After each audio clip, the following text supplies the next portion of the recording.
Oke, seperti yang mungkin teman-teman udah tahu dari beberapa video terakhir di channel ini, gue udah update semua device gue ke OS terbaru yaitu iOS 26 di iPhone dan One UI 8 di S25 Ultra. Nah, sebagai orang yang pakai dua HP dengan dua OS yang berbeda kayak gini, ternyata cara pakainya tuh nggak sesimpel yang dikira. Pastinya banyak perbedaannya ya antara iOS 26 dan One UI 8, nggak cuma dari segi interface-nya aja, tapi experience penggunaannya buat sehari-hari juga beda banget. Dan walaupun makin kesini juga makin banyak miripnya, menurut gue penting banget buat tahu perbedaan kedua OS ini dan mana yang kira-kira akan lebih cocok buat kebutuhan kalian, karena mau itu iOS 26 atau One UI 8, masing-masing punya kelebihan dan kekurangannya tersendiri yang penting buat kalian tahu. Oke, pertama-tama kita ke bagian lock screen dari kedua OS ini. Nah, kedua device ini punya update baru di bagian lock screen yang masing-masing punya ciri khasnya tersendiri. Kalau di iOS 26, tentu saja sekarang ada style jam yang baru yang namanya glass. Jadi angka jamnya itu berupa elemen kaca seperti ini. Sekarang pilihannya jadi ada dua sih, ada yang glass atau solid kalau mau tulisan jamnya itu pakai warna seperti biasa. Teman-teman bisa pilih mau fontnya seperti apa untuk yang style glass. Nanti semua fontnya bakal menyesuaikan pakai style kaca seperti ini. Dan kalian juga bisa atur ketebalan fontnya atau warnanya juga bisa diganti-ganti seperti ini. Oh ya, untuk tulisan jam di iOS 26 juga bisa sesuaiin sama subjek atau objek di wallpaper kalian. Atau kalau mau atur panjang pendek tulisan jamnya secara manual kayak gini juga bisa banget, tinggal di drag aja. Sedangkan di One UI 8, sekarang juga ada style jam yang baru yang bisa adaptif kayak gini. Jadi tulisan angka jamnya juga bisa menyesuaikan dengan objek atau subjek di wallpaper. Dan kalau di One UI 8, uniknya dari style jam yang ini adalah tulisan angka jamnya itu bisa ada yang agak panjang atau agak pendek tergantung wallpaper kalian. Kalau di iOS 26 kan panjang pendek setiap angka jamnya itu udah pasti sama, sedangkan One UI 8 bisa ada angka yang rada panjang, bisa juga ada yang lebih pendek. Untuk di bagian kustomisasi, tulisan jam di One UI 8 masih mirip kayak di One UI 7 yang juga layoutnya mirip banget sama iOS 26. Jadi di sini teman-teman bisa ganti style, ganti warna, atau ketebalan angka jamnya juga bisa. Kalau ditanya mana yang lebih bagus, sebenarnya balik lagi ke selera masing-masing ya. Mungkin buat teman-teman yang suka custom atau otak-atik banyak hal, gue yakin kalian bakal suka tampilan yang ada di One UI 8 sih, karena banyak banget yang bisa kalian customize.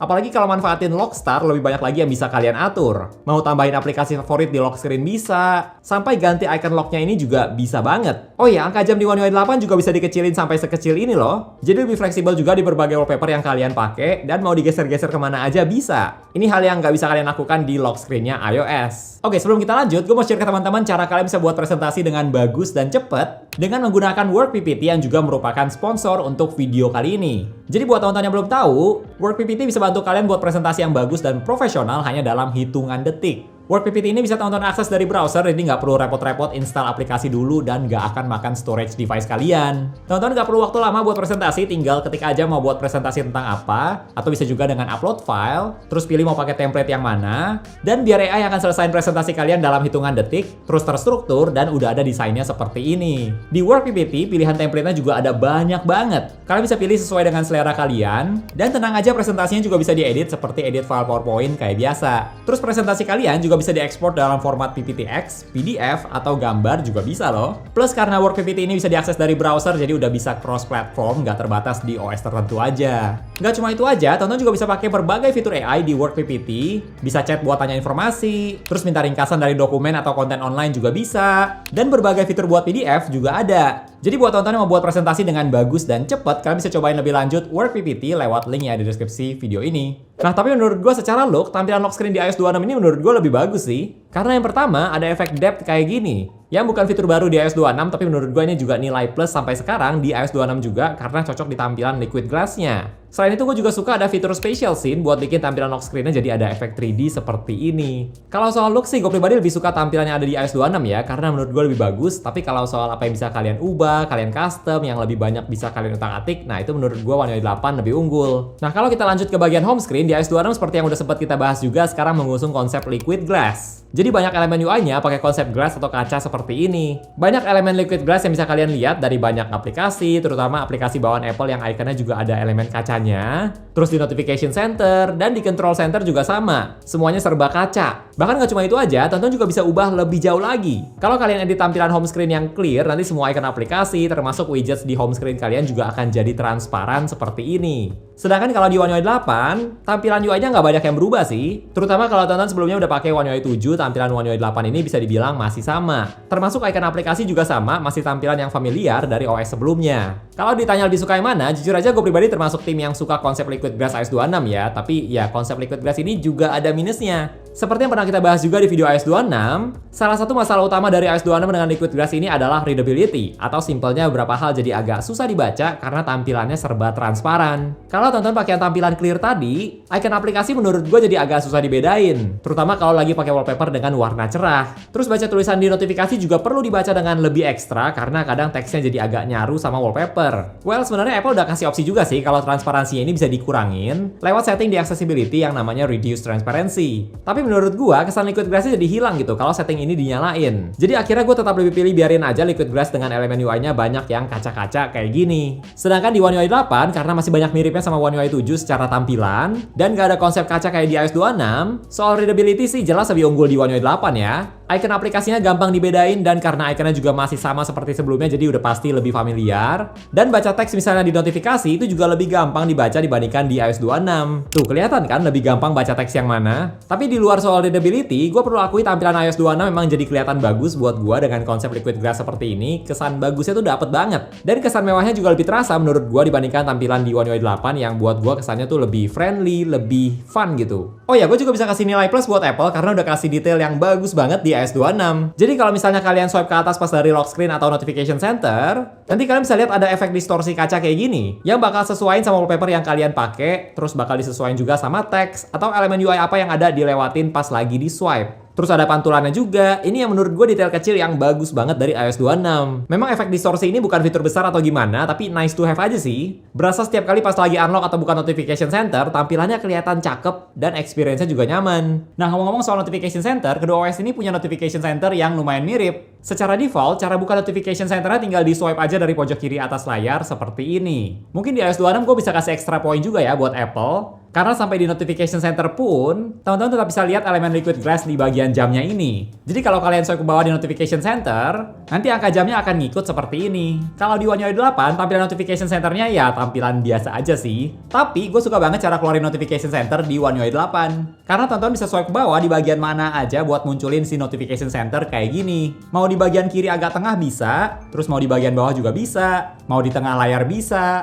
bahkan dari sisi kanan layar juga bisa loh. Jadi nggak harus ke pojok kiri atas dulu. Ini salah satu gestur yang gue suka sih di One UI. Mau buka notification center nggak perlu ke pojok layar dulu. Apalagi kalau teman-teman pakai device yang ukurannya cukup besar, termasuk S25 Ultra ini juga menurut gue ukurannya udah termasuk besar. Jadi kalau mau swipe dari pojok kiri atas layar perlu effort yang cukup besar ya. Tapi untungnya di One UI 8 ini bisa swipe dari mana aja, bisa langsung buka notification center. Sedangkan di iOS 26 nggak bisa swipe dari mana aja, tapi harus benar-benar dari area pojok kiri atas layar banget. Kalau iPhone yang ukuran biasa mungkin masih oke lah, masih termasuk gampang buat swipe dari pojok kiri atas layar. Tapi kalau misalnya kalian pakai iPhone yang tipe Pro Max atau yang Plus, kalian pasti mau juga punya fitur kayak di One UI yang bisa swipe dari mana aja. Nggak cuma itu aja, kalau lagi buka notification center di One UI, tonton juga bisa langsung swipe ke kiri seperti ini buat buka quick panel atau control panel kalau di iOS. Dan ini juga sama kayak tadi, bisa swipe ke kiri dari bagian mana aja di area yang kosong. Dan kalian bisa dipindahin dari notification center ke quick panel. Nah kalau di iOS 26, kalau lagi buka notification center, tonton juga bisa buka control panel tanpa harus tutup notification centernya dulu. Tapi lagi-lagi kalian cuma bisa swipe ke bawah dari pojok kanan atas layar, nggak bisa dari bagian mana aja seperti di One UI.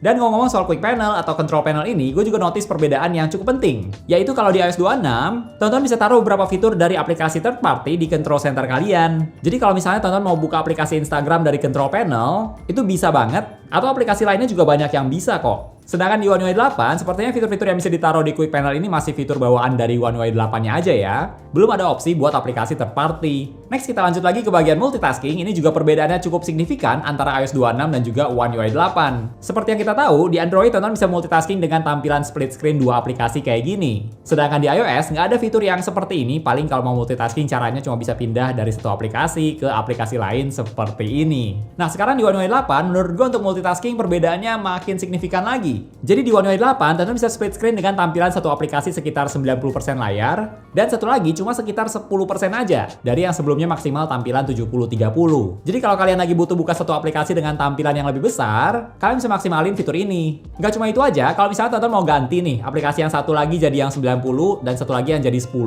nah tonton tinggal klik aja kayak gini, tanpa harus kalian adjust lagi secara manual. Enak banget deh kalau multitasking di Android dengan tampilan split screen kayak gini. Dan lebih nyaman juga dibandingkan harus pindah-pindah antar aplikasi seperti yang ada di iOS. Terus fitur lainnya yang gue juga suka dari One UI 8 yang sebenarnya bukan fitur baru sih, tapi ternyata kepake banget buat gue, yaitu Edge Panels. Jadi lewat fitur Edge Panels ini, tonton bisa mengakses tools atau aplikasi favorit kalian dengan lebih cepat, tanpa harus ke home screen dulu. Kalau misalnya lagi buka satu aplikasi, terus mau pindah ke aplikasi lain yang belum dibuka, tinggal swipe aja dari samping seperti ini, dan tinggal klik aplikasi yang mau kalian tuju. Terus yang gue juga suka adalah tonton bisa pindahin Edge Panels ini tinggal di drag aja ke posisi yang gampang buat dijangkau sama jari tangan kalian. Di Edge Panels ini, tonton juga bisa edit nih, aplikasi apa aja yang mau kalian taruh di bagian Edge Panels. Kalau di iOS 26, sejauh ini nggak ada fitur yang mirip kayak Edge Panels ya. Paling kalau mau ada cara cepat buat buka aplikasi, tonton bisa manfaatin Action Button. Tapi ya itu pun juga cuma satu aplikasi aja yang bisa kalian daftarin di setting Action Button. Next kita lanjut lagi ke perbandingan Nowbar dan Dynamic Island. Kedua fitur ini memang mirip banget ya, bisa tampilin media player, timer, maps, dan sebagainya. Tapi yang gue notice dari sejak update ke One UI 8 adalah sekarang fitur Nowbar udah makin banyak. Teman-teman sekarang bisa lihat informasi saham dari Nowbar, bisa lihat status panggilan telepon, mode fokus. Jadi udah makin banyak informasi yang bisa ditampilkan di Nowbar. Tapi kalau dari yang gue coba, sepertinya fitur di Dynamic Island masih lebih lengkap ya. Gue bisa pantau orderan ojek online, pesan makanan, status penerbangan juga bisa dicek dari Dynamic Island, terus skor pertandingan olahraga, dan sebagainya. Makin kesini di Dynamic Island juga makin banyak sih fiturnya. Kalau di Nowbar sepertinya belum terlalu banyak ya, baru beberapa aplikasi aja yang ada di setting yang udah bisa manfaatin fitur Nowbar. Terus untuk fitur AI, selain yang berhubungan sama teks atau yang bikin gambar, karena menurut gue untuk kedua hal tersebut, dua-duanya itu udah bagus, udah cukup reliable. Tapi sampai sekarang yang gue masih notice di One UI tetap unggul banget adalah fitur buat edit fotonya. Sampai hari ini dari sejak rilis, menurut gue fitur generative edit di Samsung yang buat hapus objek itu masih lebih bagus dibandingkan fitur clean up di iPhone. Hasil editnya masih lebih rapi, kelihatannya kayak nggak diedit gitu, sedangkan fitur clean up di iPhone masih nggak se-reliable generative edit.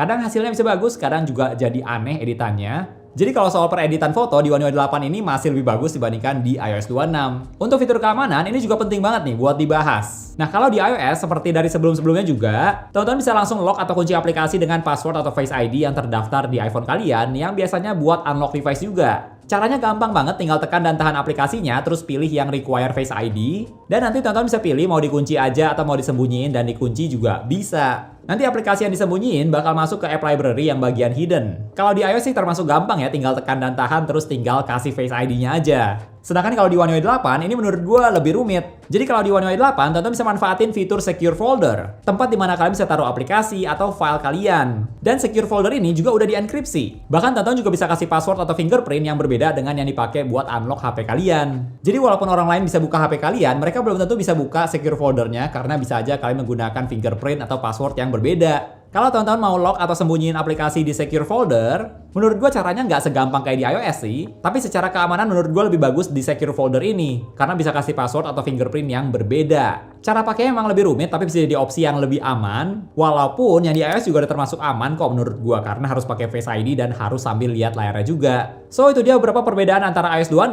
dan One UI 8. Kalau udah dipakai sih cukup beda ya, apalagi pas pindah-pindah pakai HP-nya itu lumayan terasa bisa salah gesture. Gue nggak include tambahan aplikasi apapun ya di video kali ini, jadi pembahasannya tentang default bawaan dari OS-nya aja supaya lebih objektif. Termasuk good lock juga gue nggak include, karena kalau udah pakai good lock jadinya ya udah custom banget. Kalau teman-teman mau coba otak-atik device kalian lebih jauh lagi, nah kalian bisa pakai good lock juga tuh. Tapi menurut gue memang kedua OS ini punya kelebihan dan kekurangan masing-masing ya. Mana yang lebih bagus selalu jawabannya tergantung dilihat dari mana dulu nih. Beberapa hal lebih bagus di iOS 26, tapi beberapa hal juga lebih reliable di One UI 8. Yang paling penting adalah semoga kedua OS ini terus dikembangin supaya lebih maksimal. Kalau menurut teman-teman gimana nih? Kalian tim iOS 26 atau One UI 8? Dan alasannya kenapa? Coba share di komen ya. Oke, thank you buat teman-teman yang udah nonton sampai detik ini. Jangan lupa untuk klik tombol like kalau kalian suka dengan video ini dan juga subscribe supaya kita bisa ketemu lagi di video-video yang berikutnya. Bye!